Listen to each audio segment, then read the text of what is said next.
Hi guys, this is Alea Jen and welcome back to my YouTube channel. So for today's video, paano ko nga ba binabudget yung sahod ko or yung natira sa akin or magkano yung budget ko sa day off or sa natitira sa akin dito as a domestic helper in Hong Kong. So sa hindi nakakaalam, dalawa yung inutangan kong bangko, kaya sagad talaga malala. Yung isa is 2.9, yung isa is 1.3 or sabihin na nating 1,250 ganon. So ang natitira sa akin every month is 500 Hong Kong dollar. Yung 500 na yon is bawasan ng 100 na load, and then minsan octopus tong 100 pagka may gala, ganyan-ganyan, basta niloload ko yan. 300 yung natitira, pagkasyahin ko ngayon yan sa loob ng isang buwan. So, ayun yung struggle. Kasi nga, mahirap talaga siya. Pero guys, dati nung wala pa akong utang, 500 din yun or kaya 700 dati. 500 or 700 yung iniiwan kong budget. Pero ngayon, medyo lumaki siya kasi nga, may isa akong cellphone, yung iPhone, and niloloadan ko yun siya ng 100 every 2 months. So, nakakaltasan din ako dun. Kaya, mahirap talaga siyang budgetin. Kaya yung ibang mga katulong, nagtatabi talaga sila 1,000 para sa ano nila, sa day off nila, ganyan-ganyan. Lalo ngayong September, 5 yung day off namin. May holiday na isa. So, sagad talaga ako kasi nga, nag-shopping ako nung unang sahod ko, nag-shopping ako ng Baleno, 2. So, 80 yon kasi tig 39, so 80. And then, pumunta ako dun sa mga ukay-ukay na diba, na mga paninda. Nakakuha ako ng headset, 50, so 130 na. Nakakuha ako ng short na 3, 50, sabihin na nating 180. And then, bumili ako ngayon ng, yung parang basta yung anik-anik lagayan ng storage, so 10, so 190. Pumunta ako ngayon sa palengke, bumili ako ng atay ng manok, o 200 na. Kumain ako ngayon, sabihin na nating 40, so 240 na. And then, ano pa ba yung binili ko nung time na yun? Gulay, bumili akong gulay. So, sabihin na nating 10 lang yung gulay. So, 250, bumili akong tinapay, 10 din. 260, bumili akong saging, 10 din. 270, bumili akong itlog, 20 yun. O, di 290. So, magkano na lang? O, diba? Kaya wala talaga, as in, hindi siya nagkakasya yung 500 ko. So, ang ginawa ko is, hindi ako lumalabas kapag day off na. Mag-iisang buwan na akong hindi lumabas kapag day off. Alam niyo yung kapag day off ko, nandito lang ako natutulog sa bahay, and then lalabas lang ako kapag kakain sa labas, tapos babalik na naman ako. Pero, yung Shamshoy po talaga na lugar, marami siyang tukso guys, marami kang makikita. Paglabas ko nung nakaraan, nakakita ako ng casing ng iPhone ko, 10 Hong Kong dollar, nakakita akong case, kaso hindi kasya sa akin, pang Galaxy na Samsung, hindi ko napansin yung sulat. So, 5 piso, and then nakakita ako ng nung tape na lagayan ng tape para madali siyang matanggal. So, 10, si 25. Nakakita ako ngayon ng swimsuit, Paris na 10 lang, o di 35. So, kumain ako ngayon 40 din, 75. So, wala talaga guys, hindi ko alam kung paano magkakasya. Buti na lang kamo, meron akong sahod sa YouTube, ayun yung wini-withdraw ko, ayun yung pangtawid gutom ko. Minsan nagwi-withdraw ako dun 200. So, wala pa akong load ngayon sa cellphone ko. Kaya kailangan kong lumabas, magwi-withdraw ako sa Central kasi mura yung withdraw doon, video yung account ko. So, kapag doon ka magwi-withdraw is nasa 40 yung charge. Kapag dito yung bangko ng Hong Kong yung withdrawhan mo, nasa 250 yung charge. Subok ko na yan kasi meron akong online banking, kaya alam ko kung magkano binabawas nila. Kaya hindi na. And pumunta na lang ako sa Central kasi wala na din akong Omega, yung pang-haplas ko. Wala na rin, kaya kailangan kong pumunta. Ayan, so mahirap talaga siyang budgetin. And nung nakaraan, yung kaibigan ko, sahod niya is 730 din ata. Tapos, biglang nagtataka ako, bakit wala siyang natitira sa sahod niya? Naman, hindi naman siya nagpapadala, tapos kanya lang yung pera. So, ngayon naiintindihan ko na, kasi nga, nagbabayad siya meron siyang Prime credit, yung parang credit card ng Prime, nagbabayad siya dyan kasi magastos siya sa mga damit. And then, pagpapunta pa lang dito, pamasahe niya, kasi nag-o-over siya, nagtataksi na sa bundok sila, malaki din yung gastos niya. Kaya sabi niya sa akin, konti lang daw yung natitira sa sahod niya.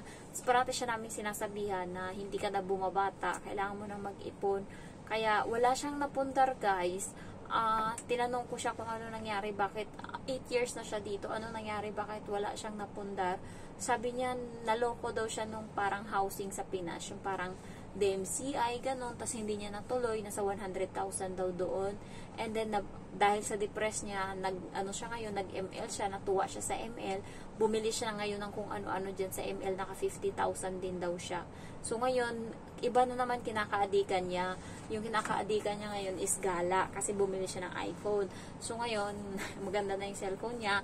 So, na-addict siya ngayon sa gala. Gusto niya parati siyang may upload every week na bagong picture, ganyan. So, doon naman siya ngayon na-addict. Kaya, nung nakaraan, puro kami gala. And magastos nung nakaraan, nung Naglama Island kami. And parang walang magandang view. Tapos nagpunta kami doon ng mahal ng pamasahe. And then, nung nakaraan, inaya din ako ng kaibigan ko. Pupunta nga daw ng Basalt Island. So, ang pamasahe sa ferry papunta doon at balikan 150. Maliban pa doon, mamasahe ka pa mula dito sa bahay mo hanggang Saikong Pier. So, magastos talaga. Kaya hindi ako sumama kahit tinutukso or inaano niya ako, tinitempt niya ako, sinundan niya ako ng tuyo. Alam niya, paborito ko yan. Tuyo, tapos meron siyang sausawa ng kamatis, sibuyas, toyo, suka, and then meron siyang pritong isda, tapos may mga gulay pa siya. Sabi niya, huwag ka na problema sa pagkain, yung pamasahe na lang yung problemahin mo. Hindi pa rin ako, guys, kasi hindi worth it yung 150. Sobrang mahal, hindi ko kaya, hindi ko afford. So, hindi talaga ako sumama. Kaya, ayan, paano kung binabudget yung sahod ko? Hindi ko siya nababudget, nahihirapan ako. Masaya na lang ako minsan pag nabibilan ako ng amo ko ng tinapay, kasi nakakaltas yung dapat pambili ko ng tinapay sa ko yun, nabibili ko siya ng gulay or kaya saging, kasi always ako bumibili ng saging. Every day ako kumakain ng saging, parang yun na yung pampalakas ko ng katawan dito. Yun lang yung doon lang ako kumakapit. Kaya mahirap, guys, mag-budget. Alam ko kayo din, kaya hinay-hinay lang talaga. And tekniko, bago ako mag-day off is nagsasaing ako sa gabi ng para sa amin dito sa bahay. Ginagawa ko, nagsasaing ako, dinadagdagan ko, tas nilalagay ko siya sa baunan. Tas nilalagay ko dito sa kwarto. Yun yung hapunan ko sa gabi. Kasi dati, guys, lalo akong namayat nun kasi hindi ako kumakain ng hapunan. Tanghalian na ako kumakain ng kanin. And bumibili lang ako sa hapunan ng saging na 3 peraso, 20. Parang hindi worth it. Kung binili ko yan ng tuyo or tapos may kanin ako dito, nabusog na ako. Kaya yun, nasimulan ko na, always na akong nagsasaing ng pasobra, tapos kinakain ko sa gabi. And para sa tanghali na lang yung problema ko. Sa umaga naman, gigising ako ng alas 8 or alas 9, magre-refill ako ng tubig dyan nila. Pagkatapos nun is, babalik na ako ng tulog sa kwarto. Magigising ako minsan alas 11, alas 12. So, medyo nakakapagpahinga ako. And grabe nga yung antok ko ngayon. Bumabawi pa ako ng tulog. Ayan. So, nabaliw kasi ako sa PBB. Kaya, grabe yung antok ko. Kaya, binabawi ko yun na ngayon.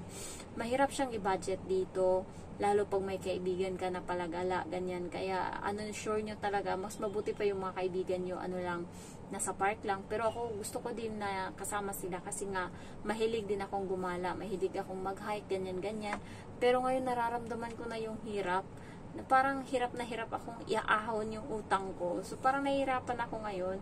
And, kaya, tinatry ko yung best ko na, i-minimize yung, yung gastos ko. Pero nga, iniisip ko, gastos ko papunta ng Central, sabihin na natin, 24. Pupunta ako ngayon sa Ukay-Ukayan, makakuha ako doon ng kung ano-ano. Hay, nauubos siya.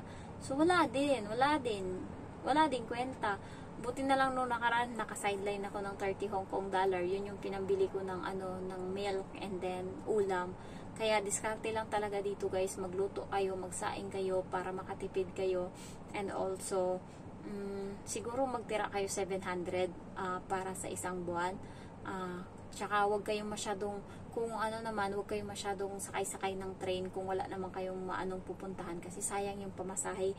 Nagmahal yung pamasahe nila ngayon. Dati, mahilig akong sumakay-sakay niyan papunta lang ng sentral. Ngayon hindi na, matulog na lang ako dito, ikain ko na lang yung pamasahe ko. So mas nakakatipid siya, and also bumili kayo ng mga prutas para meron kayong resistensya. And ano pa ba? Hindi ako bumibili ng soft drinks. Kung hindi lang libre yan sa Jollibee, hindi ako bumibili. More on milk ako. And also, paano ba? Gulay. Buti nga kayo, swerte kayo, hindi kayo bumibili ng pagkain nyo para sa isang buong linggo. Ako bumibili ng tinapay ko, prutas ko, gulay ko, itlog. Ayan, binibili ko yan kasi nga wala kang asahan, mamamatay ka, paulit-ulit lang yung ulam mo, sardinas, patsit canton. Yan lang yung ulam mo kapag hindi ka talaga magkukusa. Ayan.